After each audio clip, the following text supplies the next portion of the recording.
We all know that the Raptors had a plan that was in motion for years, which was they wanted to tie the past, the present, and the future.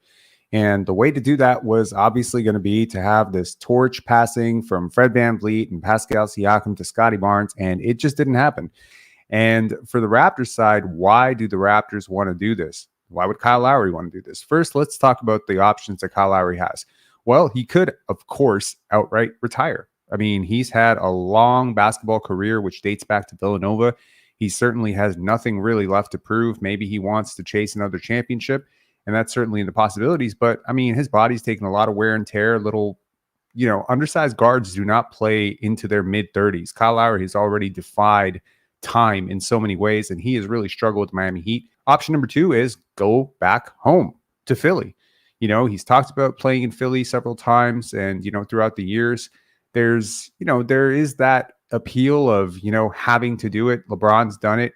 Guys have done it. We're seeing all this stuff in the Los Angeles Clippers. All those guys are from the California area. They're playing at home. RJ Barrett's playing at home in Toronto, playing at home. There's something about it. Every kid dreams of it when they're growing up. So maybe that would be something that appeals to him. Tyrese Maxey is there. Joel Embiid is there. Would he relish the opportunity to reconnect with Nick Nurse? He has a relationship with Nurse already. He obviously has a relationship with the Sixers front office. So would he relish the opportunity to go and back up Tyrese Maxey there and provide a little bit of steady veteran presence? Would he? Okay, I guess there's also the contender argument. He could just go and be on a contender. There aren't a lot of contenders that need a backup point guard, but maybe a third string point guard or something of that sort. Really, at this point in his career, he's kind of done with his 20, 30 minutes a night role. And maybe he would relish that opportunity to just be that veteran presence on a team that actually wins a championship and chase, his second championship. But knowing Kyle Lowry, he's never really been like that type of player. And like, honestly, I think there is another option that makes a hell of a lot more sense than those options. And that is to come back to Toronto. Now, why would Kyle Lowry want to come back to Toronto? The Raptors are so far away from contending. He's talked about retiring a Raptor, right? But he always talked about it as like signing a 1-day or a 10-day or whatever. He was going to sign that. But he didn't talk about like playing here long term.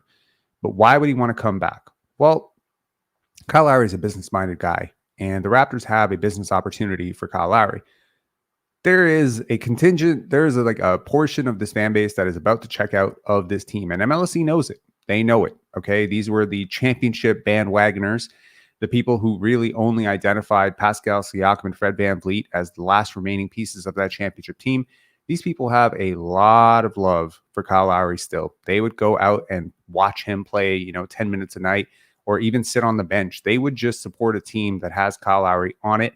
And quite frankly, I think if you're just looking at it from an MLSE PR standpoint, this is a gold mine of an opportunity. Not to mention, consider where Kyle Lowry has the most marketing advantage. Where is he worth the most in terms of ad revenue, business opportunities, whatever? I mean, BitBuy, Kyle Lowry. You remember that one? You remember that commercial? Yeah, he could line up like 10 of those. I mean, if he wants to go and chase championships, that would be totally outside of who I've known him to be, throughout his years. He is a guy who absolutely looks for the best opportunity, and he's a smart, very smart guy. And I think that Toronto presents a very unique opportunity. There's another interesting opportunity that's presented, which is go to San Antonio. Go to San Antonio and, become the table setter and veteran leader for, Kyle Lowry had allegedly wanted to go to San Antonio before. Maybe being coached by Popovich was always on his bucket list of things that he wanted to do. He'd allegedly wanted to go to San Antonio in 2017, 2018, even though the Raptors were offering more money. The Spurs just backed out. So maybe that's something that's always been in the back of his mind, playing in Philly, playing in San Antonio, et cetera. Now that Victor Wembanyama is there, there's also an interesting business opportunity there. There's also an interesting basketball fit there. From the Raptors side, why do you do this? Well, look, man, my take on this is pretty clear. I think that the culture left when Kyle Lowry left. I think he is really, really good for leadership. I think he's really good for swagger. And I think he's frankly really good for accountability. He is a prickly peach, but at this point in his career, he has really matured. He is far, far, far from that, annoyed, constantly peeved guy. And he's grown so much. And frankly, this ability to get guys like Grady Dick, Scotty Barnes, especially, we've heard a lot of people say, I wish Scotty had like a veteran who could really talk to him. Dennis Schroeder might not be it, Kyle Lowry, that's it. Kyle has watched Scottie Barnes for a very long time. He identified Scottie Barnes as a really good point guard prospect in grade 7. Kyle has an AAU team called Kalo and Me, and he had watched Scottie that early. So he has a long lineage. If you think that Bruce Brown had some very nice things to say about Scottie Barnes, just wait till you hear what Kyle Lowry has to say about Scottie Barnes. If there's any player that I would want mentoring Scottie Barnes, it would be Kyle Lowry. If you're the Toronto Raptors, this is an opportunity of a lifetime, frankly. You have an opportunity. It's a business opportunity. You fill seats. You tie the narrative. You close the chapter. You have the passing of the torch. They're very similar players. They could really learn from each other. And frankly, Kyle is another guy who really had to learn to grow into being a leader, being vocal, etc.